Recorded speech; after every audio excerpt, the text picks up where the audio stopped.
Have you considered the silent strain and emotional journey that family caregivers of older adults navigate daily, especially when it comes to mental health and anxiety? Today, I'm honored to have my friend Carrie Aalberts, known as the Dementia Darling, join our conversation. With a Master's of Science in Gerontology and a decade immersed in senior care, Carrie created Dementia Darling to offer a sanctuary for dementia caregivers, a place where community is built, support is unconditional, and resources are abundant.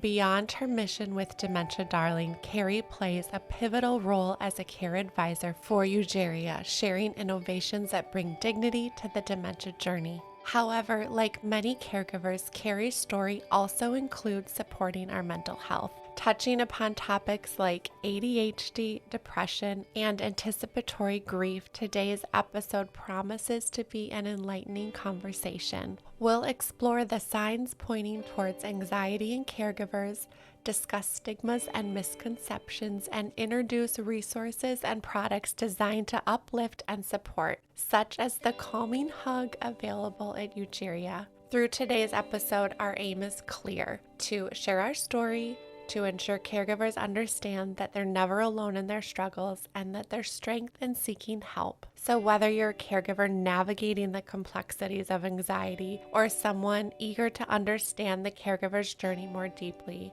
stay tuned. Join Carrie and I as we address the silent challenges and find ways to prioritize mental health well-being amidst the demanding yet rewarding role of caregiving. Thank you, Carrie, for being the best cheerleader for caregivers, and I'm so happy that you're joining me today. Here is my interview with Carrie Aalberts. I can't believe the day has come. It's been just like I've been counting the days. Carrie, thank you so much for being here. How Thank are you. you? Thank you for having me. First off, I'm great. I'm so happy to be here. And it's an honor to be on the show that a ton of my friends, my peers, and people I look up to have been on. And of course, with you, it's a pleasure. So thank you so much for having me. Oh, my pleasure. And I love the first time we got to meet in person. I think we were just like, oh, yay! Yes. We were Yes. so I, excited. it's so fun when you start going regularly to events and you have like those core people you like just want to see and try to find at each one, and you are definitely one of those people. I'm just like, where is she? And it's so fun to have those people you look forward to seeing, so it's awesome. It's so wonderful. And I have been previous to us and probably even meeting or being connected. I came across your work and your message, and I just feel like it is exactly what caregivers need to hear in those moments, right? It can just so many good reminders that's digestible, that we gravitate towards. And I think you also carry a lot of joy Thank and you. empathy and compassion while sharing some hard things, but you're not losing hope. And Thank there's you. such a delicate way of doing that. So Absolutely. we'll direct everyone to how to find Thank you. you. Mentioned Darlene on Instagram at the end too, but it's something that stood out to me as, which is why your platform continues to grow because the need is there, right? And the reach, and I think that ripple effect of positivity, and then people share that with others. So it's a big need, and you're Mm. meeting that. How did you even Thank decide you. to start this Oh my whole goodness. whole world for I yourself? know, I know. It truly is my world, right? Mm. And it's an honor to be able to show up for the caregiving community because they're my favorite people and they're absolutely incredible. But Dementia Darling, I started about 4 years ago almost now, and it was just me working in the senior living industry and in adult daycares and being in this care world where you're interacting with family caregivers very often, and you're like getting to know these situations, and I'm seeing this common occurrence of these caregivers I'm meeting where I'm the first one, and sometimes in their 10 years of caring for the spouse, let's say, I'm the first one that hugged them and said, this sucks. Are you okay? Are you taking care of you? Like, and actually talking about these things and actually letting them be mad about it and open up. And I was like, these poor caregivers feel so alone. And my favorite thing to do when I was like an activity director was like set up other caregivers. Like when I would set up like spouses that, would leave their loved ones in our care and they'd leave. And I'd be like, you should go and have lunch, both of you, and do something and connect because it's so important. And so I was like, how can I do this on a larger scale, not just in my day-to-day work with, just in my community. And so I was like, how can I tell these people how amazing they are and also connect them and give them community that they so need. And I always really felt safe on Instagram. I felt good about Instagram. And it was before TikTok and all that. Yeah, when I started, right before when that got big, and it was just the right fit. And right away, people were coming together, and now the community is like nuts. All the pages about Oh, dementia, all the caregiving pages out there, all the professionals that are sharing out there. Our community blows my mind. It's incredible. oh, So, yeah, that's where it kind of started. that's so cool. And then it really progressed into then working with different brands and companies. Yes, Now you've yes, got even more reach because you're able to then share the good work that all these other people are doing, which is so so cool. much. Yeah. Yes, and I'm always trying to just share every resource I can because I mean, it's so hard to find. Caregivers already have all this stuff on their plate, and then they're also told they have to like find everything on their own because Yeah. no one has resources for them. Like their doctor, my mom went to her neurologist recently, and he asked her after hearing what I did, can I have some of Carrie's work I need to give to my other patients? I don't know what to say to people. And I'm just like, I'm Wow. going to write him a script Yeah. and hope he passes it around. And it's just heartbreaking. And so I'm trying to make, flyers and stuff where it's like my 20 favorite companies that, it's free or very affordable things. We Yeah. just have to make it accessible for people. It's too hard. Yeah, and I think to distill down, right? Because we don't, really where to go, but then you've got maybe so many different things to think about. So distill down and almost that curated, okay, here's what I know has worked. Here's the people Yeah. that I know that are doing the work that I trust and admire and Mm. all of that, and then be able to give that version to people too, I think is such a Yeah. beautiful way to do that. Yeah. Thanks. Yeah, yeah, we gotta make it accessible. We gotta make it and digestible in a sense because when people are given a lot of things in the beginning, it's too much, right? And they're just like, I'm gonna just check out now. That's Yep, too but much to even think about. information Yeah, it's a progressive information disease. overload. Yeah, you don't need to learn about everything in day one. That would be insane. Oh, So it's, yeah, it's hard to make it bite size. yeah, absolutely. This topic has been on my mind in the sense of it's something that I know I personally have to overcome all the time, and it's something you've shared openly about. Yes.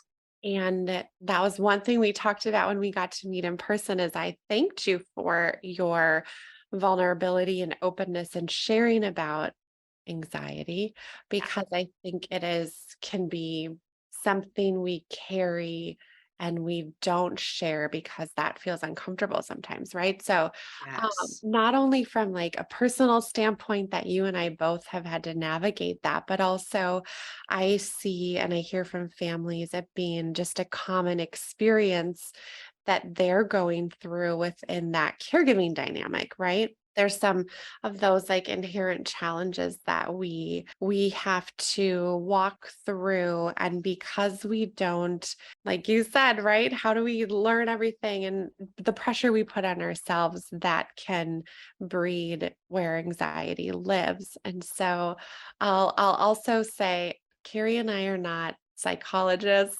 No. or Mm-mm. or medical experts. So find your own physician to dive into this deeper if you would like more support. But we're going to be talking about it from our lived personal experiences, Yeah. what we know to be true for caregivers, different things that could be helpful and things to think about, and just more or less like you're not alone. You're not alone in it if you Yeah. feel this and No. all of that. So, yeah. Yeah.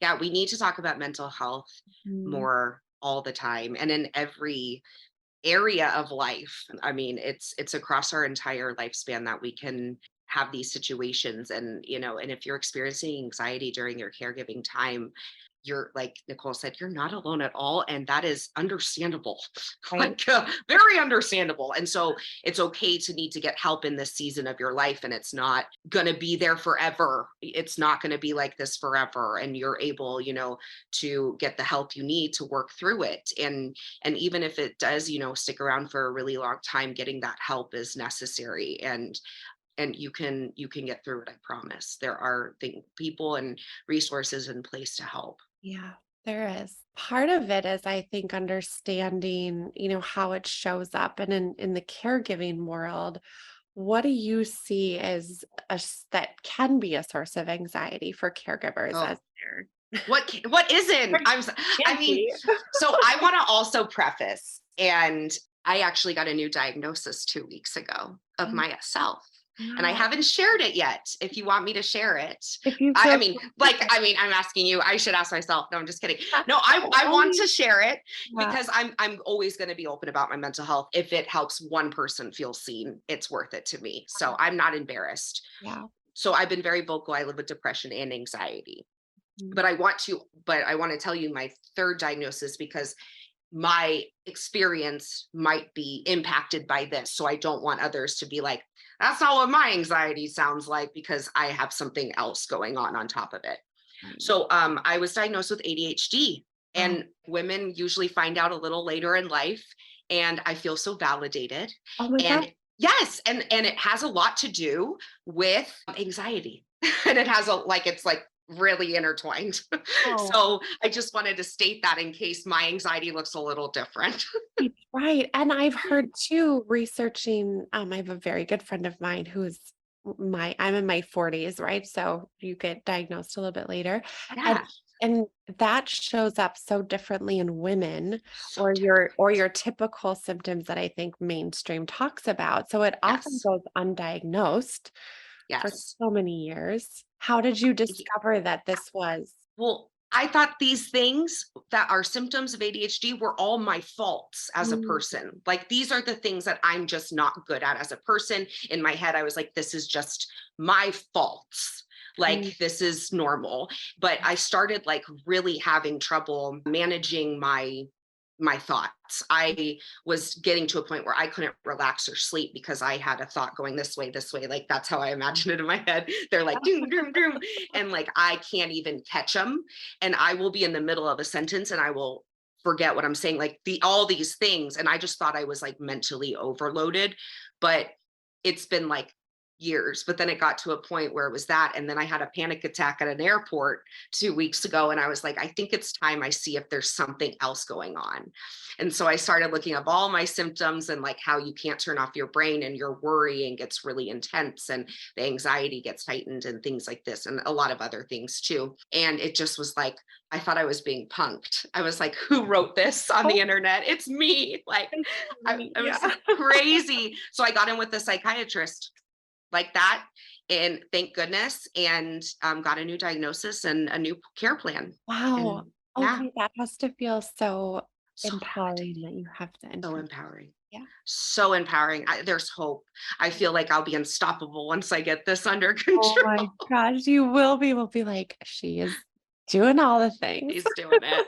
She Good finally for got it you. together. No, because yeah, because a lot of these things were causing me a lot of guilt. Like, so it's just a lot of things that add up. And so really check in with yourself and know that it's okay to struggle, and know that things can be off, and you can acknowledge that and get help. And there's no shame around it at all. And I know I live in a big city. I live in Vegas, so I know it was maybe easier for me to get an appointment, but please don't give up. Anyone out there, I know it's really hard to sometimes get in with people, but teledocs and doing online evals are totally great way to go. Yeah, to keep fighting for that. Because Yeah. once you know, when someone can hear what you're going through and then be able to give you that glimpse into letting you know that what you're experiencing is okay and fits that diagnosis, right? And you start to then Yeah. have some answers, and it's not this personal attack. Because I think we do that, right? Where it's like, why can't I just pull it together, Nicole? Why do I have to worry about everything all the time? Yes. Yeah. Whatever it is, you know? Yeah. Yeah. No, Thank you it's for sharing great that. to have some self-awareness. Yeah, no, thank you. I wanted to share it, so I'm glad I could. well, specifically for a dementia caregiver, Yeah. you are always well, there's a type of grief that we talk about, and I think that can also lead to anxiety, but this grief is called anticipatory grief, and it's where you're anticipating the next change in their progression of their disease, because dementia is progressive, right? So there's always something kind of lurking around the corner, like what's it's going to keep getting worse. It's not going to ever get better. It's not going to kind of smooth out. So I think that that is a huge source of anxiety for people because they're always waiting for the shoe to drop, the other one, right?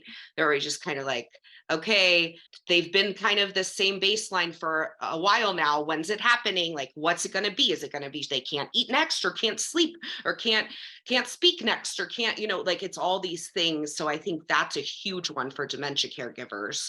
I mean, don't get me started on finances. I think that leads to so much anxiety is Yeah. I mean, how are we going to pay for this care? How am I going to keep someone in the home as long as I can safely and financially? All of these things. And if you want to keep them in the home, can you afford this care staff? There's just so many things. And not getting the right care can add to a lot of anxiety, right? When you're like, I know my mom's not getting the best care she could. And now I need to step up and advocate, but even that might not get you what you need. And so that can lead to a lot of anxiety. I could go on forever because I just think about all the things that family Oh, so many caregivers things. face. And Yeah. every day, every second, there's something you could be anxious about if you think about it. Right. And it's unfortunate, but I think it's very, very real. It is because I also feel like the unknown is tied to feeling anxious, right? That's it, right? That's literally it. That's Is it. anxiety is the fear of the unknown, fear Yeah. of or the fear of the thing that you think you know. Yes. But it's very unknown, but we think we know this is going to happen. And it's like Exactly. there's a statistic, I don't know what it is, so I'm not going to say, but it's like statistically this number, percentage wise, things never happen that we expect to happen, and it's like very high number, like the things we always think are going to happen, they actually usually don't. And it's just like I'm a worrier. I'm if they Someone used to always say to me, worrying and anxiety and all that is like sitting in a rocking chair. Like it keeps you doing something and busy, but you're not getting anywhere. Yeah. And it's so true, but it's like, tell that to someone with anxiety, like, Totally. okay, I'll turn it off. So that's why it's so hard. It's not easy. Uh, It's not just regular, like, I'm just worrying a little bit. Like, it's like consistent and overbearing. yeah. And caregiving is a massive, gosh, it's a massive sense of loss of control and the unknown, Mm, right? yeah. Another thing that's anxiety inducing, right? We don't know timelines. Yeah. We don't know what that is going to look like really. There's so many things I think that go with that. Yeah. Yeah. So when you share about some of those other things, it really is all of it. All And of it. how do we how do we know that we're struggling? I think sometimes when you maybe don't have people in your life or have the awareness, right, of the mental health Yeah. lingo or conversation, which I Hmm. think is becoming more and more common now. And I think we're both fortunate to have people in our space that share openly about it for Yes. themselves or that we do so we can like put words to how we're feeling. But Yeah. maybe for people that don't or haven't yet, what are some signs that they could maybe have as a caregiver that maybe points to that they're struggling with anxiety or that they maybe need to kind of look into that a little bit more? Yeah, absolutely.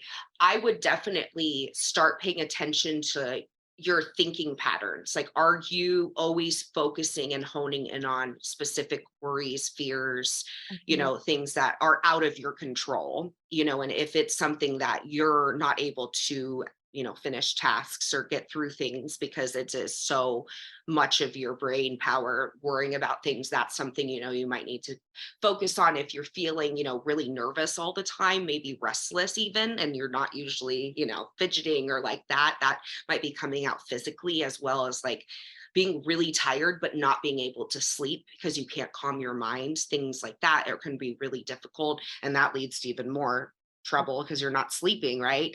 And so there's a lot of different things your body will tell you. Is your heart racing a lot more than usual? Are you like chronically sweating all of a sudden? There's just like things that your body can tell you. Um, but really just paying attention to is my thought pattern different than usual? And I feel like we know ourselves, we know kind of our baseline. And if you are feeling off in any sense, start to kind of tune in, what is triggering this? Why did these emotions start? Or when did they start? Why have they not stopped, you think? And, it's okay to not have those answers, but start thinking about, these triggers and things that are happening. And you could say, well, duh, the trigger is caregiving, like in general, it's super hard. Okay, so what can we do to help mitigate these things so you can have a break and so you can have help? But I think when you see yourself having trouble concentrating, really being irritable and not being able to be as compassionate as you usually are in your care, that's when you kind of need to think like something's going on. Maybe I'm hitting a burnout state, maybe my stress levels are just really high, or maybe it really is anxiety and I need to speak to a professional. But all of these things are valid to speak to a professional about and get advice with. That's such a Yeah. good point. I know for myself, it affects how I show up in relationships, right? If I'm Oh, can I be yeah. present in this conversation or all of it. So Yeah. how does that affect does it or I should say, do you find that anxiety affects the quality of care by caregivers? 100%, Yeah. 100%. Even in my experience, and I was a professional caregiver, so I don't even know the half of what family caregivers go through. And I will never say that I do until I am a family caregiver full time, because I don't know how intense that is. But I do know in my professional experience, I got to a point where I knew I had to take mental health days Mhm. because I wasn't caring for them the way they deserved. I Right. was coming at them sassy. I was coming at them like, oh, I have to, I wasn't doing that, but in my head, like, well, and that's not how I've never felt that way in my career. So I knew something was off. I knew that wasn't my norm. And that's when I knew, okay, what's going on? Because you're being a jerk and no Mhm. one deserves that. Mhm. And it's no one else needs to change. I need to change. And so that's when I knew, like, I need to take a mental health day and stay home for a day or whatever, 2 days, and relax, and I need to breathe. And that's okay. But I understand family caregivers can't say, I'm gonna call in. And I get that. So we have No. to, yeah, we don't have that luxury. So we have to, realize when we see ourselves not showing up how they deserve. And it's okay to have bad days. And I'm not saying every time you're not perfectly happy, you can't care. I'm not saying that. But if you Mm. really feel like, I can't be even kind of my best self for this person right now, it's time to see where we can get respite in at any time, even if it's an hour or whatever respite we can get. And I know that's really difficult, and so I really encourage anyone to try to find those resources and things as soon as possible. And even if you think you don't need them, Yeah. get on a waiting list now, get in a group now, whoever, take whatever respite you can when you're able to get it, even if you don't think you're tired when they offer it to you, take it. Take it. Yeah. Yeah. Take But I it. know it's hard, and it's not, respite isn't hanging from the trees, right? It's not easy to get. I know I heard this saying, it was like, if we don't take rest when we can, your body will decide for you and it will most likely be at a super inconvenient time. It's So to so your true point, though. just take it and, Oh yeah. No, you I've literally seen that in person, like know, the caregiver, and no hate on them. I get it. It's very common. They didn't want to take a break, and it literally took them falling down the stairs and breaking a leg for them to finally get rest. wow. And then, but they didn't have a caregiver for their loved one. So it forced them into memory care faster than they wanted, and all these things. And it's like, if she wasn't working as tired as she had been, and da da da da da. But also, I get it. Take it. Yeah, take it. How you were just saying, if it's there. Yeah. And you talked about that is such a great recommendation, right? When we're feeling in that way. Are there any other like coping strategies or techniques that you've found or that you recommend to not only manage maybe even your own anxiety, but even that can be effective for those caregivers? Yeah, It takes such a absolutely. toll on our physical Yeah. and mental health when we're in it. Yeah. Oh, yeah, it affects you fully, right? You're as a person. And I think, if you can't get respite, or in between those times of respite, taking breaks whenever possible, even in those moments when you're like, doing care or something, and you're just like maybe having pushback from your loved one, or it's just not going well. If you're not like in a rush to get out, just let it go Yeah. and leave for 10 minutes. Like, leave the room and let them watch TV for 10 more minutes. Like, allow yourself to be like, I'm gonna stop for a minute. Like, we need to kind of, I've always been someone who's like, "Oh, hustle, hustle, like, I have to get this done as fast as possible." And that's why I fall a lot. I Mm, fall all the time. mm, And it's because I'm always going too fast. And there's no reason, like, no reason why I should be going this fast. mm. And I have to remind myself to really slow down. And it's not effective for me or the person I'm caring for to go that fast. And so sometimes I like to remind other caregivers that I see that in, to like let themselves slow down and let themselves say like, time out. Mm. Or, if your loved one is being, intense and they don't want to bathe that day, but they bathed, a day and a half ago, like, okay, Mm. we can skip it. Like, allow yourself to be like, it's okay to not do everything. And your list, there's always something on your list that really doesn't need to be done that day. Yeah. So let yourself procrastinate a little bit. Let yourself have even those 5 minutes of a break, getting up earlier, a little bit earlier, just to have a cup of coffee by yourself and listen to your favorite podcast or whatever it may be. Those little moments, those glimmers of hope and joy for yourself are everything. So even if it's, going on the porch to get fresh air and some sun on your face for 3 minutes after lunch, or whatever. But I think, finding things that bring you joy, and mine are listening to certain podcasts and taking a walk. Yeah. And so if you're able to do that, or just like doing some yoga moves outside while you listen to something, there's got to be something that makes you happy, that you can close your eyes and breathe and just think about that thing or do that one thing, and it can help us get through the day a little bit more, in my experience. Oh, completely. So, Yeah. just out of curiosity, what are some of your favorite podcasts that you like to Oh listen my gosh. to? Okay. So, Getting Curious with Jonathan Van Ness. Do you know Okay. Oh my gosh, JVN? yes, Okay. yes. Awesome. They are my favorite person. So the podcast is incredible. You learn so much. So that's like my go-to. And then Dear Chelsea Handler's Oh my gosh, podcast. I love She her. Yeah. she like gives advice, and it just feels like she's talking to you. And actually the last episode was they talked about dementia. So Oh, but yeah, but I won't go into my true crime podcasts. I right. also very much like Oh, those. I'm yes. a weird true crime girl, but I yeah. like anything like CIA. Like I want to know. There's one Mm-mm. called True Spies, which is like true stories of spies all over the world. Oh, I want to listen to Oh that. my gosh, it's so good. I'm like, that's That like sounds, guilty pleasure, right? I Yeah. love that. I I love love it. Lewis Howe.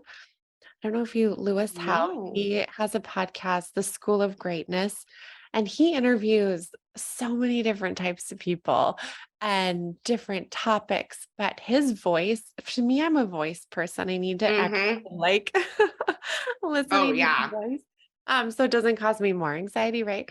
Yes. So I'll turn his on if I'm feeling like super unsettled and I just can chill and listen. Really? His voice is just like it. And Yeah. that's really cool. Yeah, I love finding those where you're like, okay, I can listen to them forever. Right, But right. yeah, I think, just finding things that fill your cup, little things. Like, we have to be able to find joy in the little things, right? And I kind of pride myself on being able to, maybe I've just gotten better over the years and it's a mindfulness technique, but really enjoying things around me. Like, my favorite thing is to look at the sunset every night, even if it's for literally 10 seconds. But sunsets are my favorite, and they make me happy. And it's like, so if you have something to look forward to, like, oh, you're like, oh, I hope I see a hummingbird in my yard today, like something, Oh, I just like to do that, and it kind of grounds me. And yeah. yeah, that's a great reminder. It's those, it doesn't always have to be. I think sometimes we focus on these really big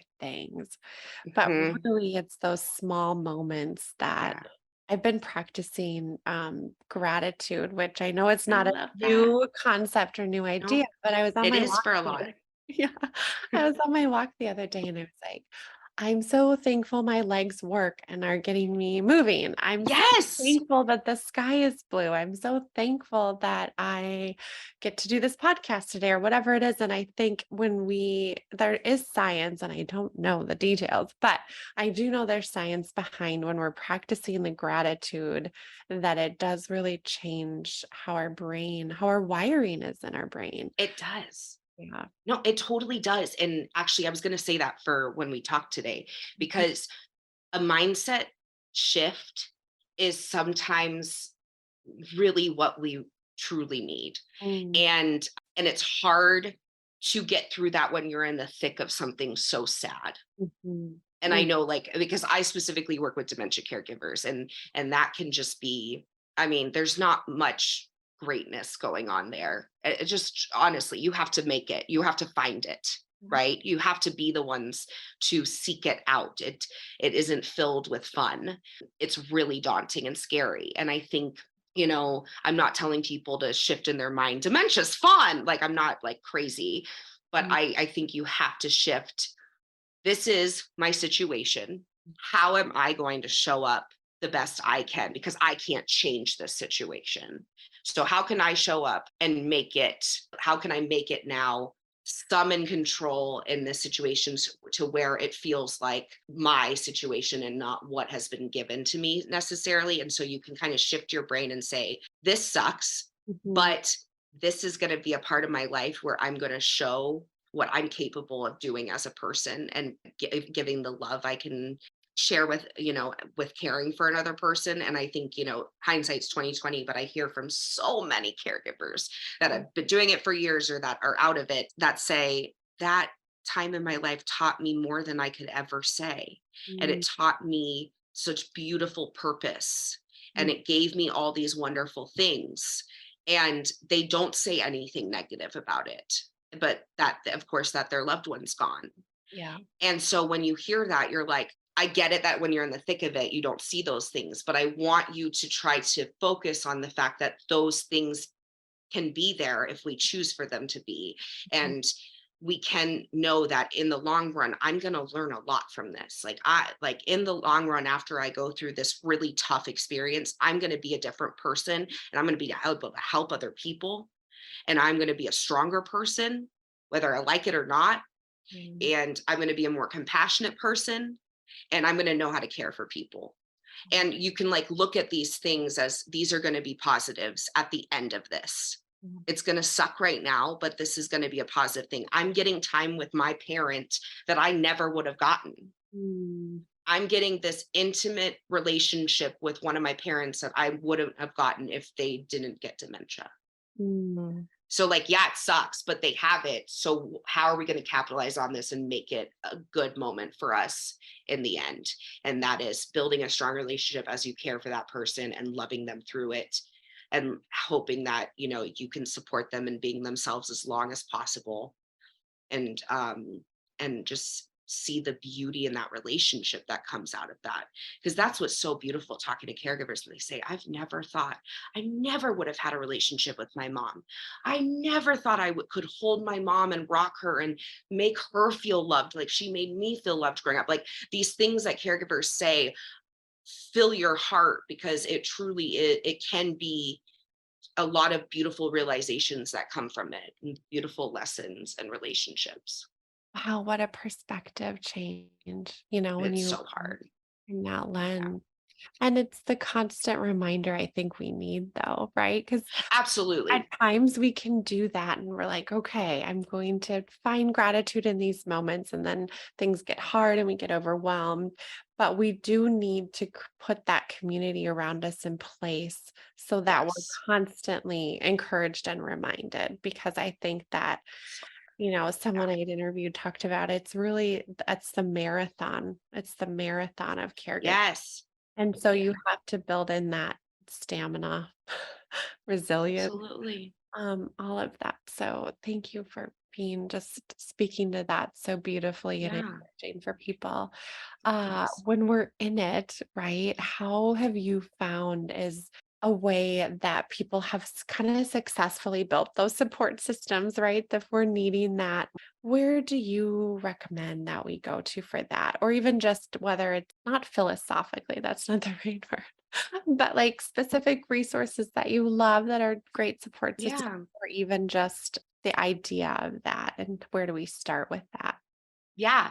And I think it's going to be different for a lot of people because and like I try to remember because of course I go right to our social media community, but I know a lot of people, especially someone who might be caring for a spouse, who might be a little older, isn't doing that and isn't going to go look up a hashtag or whatever. But for those of us on, I'll just get it out of the way, but for those of us on social media, I am so excited to see the community, as I said earlier, that has formed, but Mhm. also and the caregivers that are willing to share their story so candidly. I really honor them for that. But the relationships they've been able to form with each other is so cool. Mhm. And like I've even seen some of them meet up and they bring their loved ones living with dementia too. And everyone hangs out and they help each other and they're in community with each other. Mhm. And so I say that to say anyone that's on social media or feels comfortable, seek out caregiver groups, seek out, there's Facebook groups out the wazoo for caregivers that are incredible. And you can join one, start sharing your story and start connecting to people. Go on Instagram and, start following some of the caregivers or look in any of my comment section and you will be able to relate with at least a couple of them and then message them. I always say that to my followers, message each other. You all want to like help each other and find community. You just got to ask. Yeah. And it doesn't have to be scary. And the worst case, okay, they don't answer. Okay, bye. Like there's Mhm. so many caregivers out there. There's 11.5 million just Alzheimer's caregivers, I believe. So What? many. That's crazy. So think of all the other dementias and then all the other things that caregivers are needed for. So just, slip into those DMs, slide into those DMs. I don't even know those things. Slide into those DMs and not in a weird way, but reach out to people because I think we're all looking for that connection and to feel seen. So feel confident in doing that on any social media, to be honest. Um, and then, you know, I think that it's really important to and I know I'm in a big city, but to see what is in your area. There are so many options that you'll be actually really shocked by sometimes with even smaller towns that have groups, and it's not just the church groups anymore. Like there's a lot of different groups around that you'll be surprised to see, dementia friendly groups. But seeing what is in your area by just Googling caregiver resources in my area, or the AARP website. It's all they have a whole caregiving site. It's not just for older adults. And you can like click on your state and it'll tell you everything in your state. So it's just like it's a great resource and it's good to find local ones if possible. Mhm. And if you can't, there's a plethora of virtual supports. Right. And so I highly recommend support groups of any kind. If you would rather do it in person, try to find one of those. But there's a ton on virtually that you could join. HFC, Hilarity for Charity, has a bunch that you can join, and they're specific ones like FTD Mhm. or early onset caregivers. I mean, really, really great groups. Lisa's Care Connection is amazing. Caregiver Action Network has their own, but there's a lot of choices out there. Mhm. So but we just have to unfortunately do the work a little bit. But don't shy away from support groups, and even if one doesn't work, don't give up. Like go to another one, because once you find like a caregiver that you can really relate to, oh, it's so amazing to have that person to text and say, has this ever happened to you? And they're like, oh yeah, last week. Like it's fine, and just it's so great to have that. It is. It's those practical things. And it is, I think a support group, it's almost like, I don't know if dating is the right word, But you've got to find your vibe, right? Of someone that, Oh, oh, we're 100%. comfortable talking with each other. It feels like we're kind of on the same page or we listen. And yeah, so that's such a great tip of don't give up. If one doesn't work, don't just not find any. Yeah, they're not all like that. Like, I Right. promise, like, like you said, everyone has their own vibe. Maybe you're looking for one with older caregivers because that's who you relate to. Or maybe you're looking for newbie caregivers that just started and you want to be, whatever you're looking for, or you're looking for specifically people that are dealing with someone who lived through a stroke. I mean, you can find your people and what you're looking for by just, kind of looking around online. But again, don't give up, because it's so worth it when you find your people. And if you can find anyone local or near you, it's so nice because you can find other resources from then on, through each other. And then you kind of get a whole thing going. Right, right. Yeah. And in person too, it just brings a different level of connection. Oh, It's yeah. do what you can and find the people that are in your area if possible. Yeah. Do you find that when you've shared about your anxiety or you Mhm. hear from other caregivers, I know there's hesitancy. I think well, first we feel like maybe no one else really wants to hear this. um, but what if people are feeling like really uncertain? They're not quite sure. Do I want to tell my other family members or people that are in my caregiving world? How would you encourage them to be able to do that or where to maybe broach that conversation? Because what have you seen come from that when you are able to share and be vulnerable about what's in your life? Yeah, absolutely. I think sharing, I mean, I'm just such a fan of sharing, as you can tell. I just think it's super important to always be upfront. And even while we were just talking about, like, I'm always encouraging people to talk about specifically, dementia or caregiving in public when they're around people, because you literally never know who else is going through it because we don't talk about it. So you could have friends that are going through it and you don't know. So that being said, I just really encourage people to speak up and not feel shame in feeling these certain ways with the people in your life. I mean, and you just truly don't know if it's going to open up the door for them to be real about what they're dealing with. So I encourage you, if you don't feel comfortable with necessarily your family, I would talk to other caregivers first and foremost, because I think they're going to be able to help you feel seen. And you might just be like, oh, this is like, everyone goes through this is normal, I don't feel, as stigmatized or whatever. But I think, finding commonalities is really important, so just speaking up. But if you don't feel comfortable with anyone in your life, there's like apps on your phone that you can anonymously talk to people, and not in like a weird way, but like there's like mental health apps. I can't remember the one, but you can talk to any, like, you can join groups and you're anonymous and you can like chat with people, and it's like the group will be specific to like guilt in caregiving or anxiety in caregiving, and then you can just meet people in there anonymously and talk about it. So there's a lot of different apps, there's a lot of different groups that you don't have to be, you can just be anonymous on, or you can set up an appointment with an online counselor. I mean, I think if you're unsure, that is enough to warrant talking to someone if you're even a little worried about your state, because caregivers push their self-care off way too long and then it becomes a really big issue. So the second you do not feel yourself, let's go to a therapist, let's go to a primary care physician, let's figure out what's going on. Start there. Yeah. Get some help. Yeah, get some help. Thank you very Yeah, and yeah. don't feel badly. This is normal. Mm. It breaks my heart when people don't think like that they're allowed to go through these things, and grief and all the things that come with caregiving, and it's like, you're human. You can't avoid these things, unfortunately, in these very intense situations that you're in. I just appreciate that you are open about it because then you give us permission I hope. the Yeah. same. So it's Yeah. so meaningful and needed. So we talked about resource and support groups and all of that, but what products have you found or that you like that help soothe? We're always looking for those tools we can implement. What have you found? Yeah. No, yeah, absolutely. And it's funny you asked. So actually, besides Dementia Darling, I work with a company called Eugeria. And Eugeria actually means aging well. And so we're trying to make sure everyone can age as best possible with affordable products in the home and aging in place longer and things like that.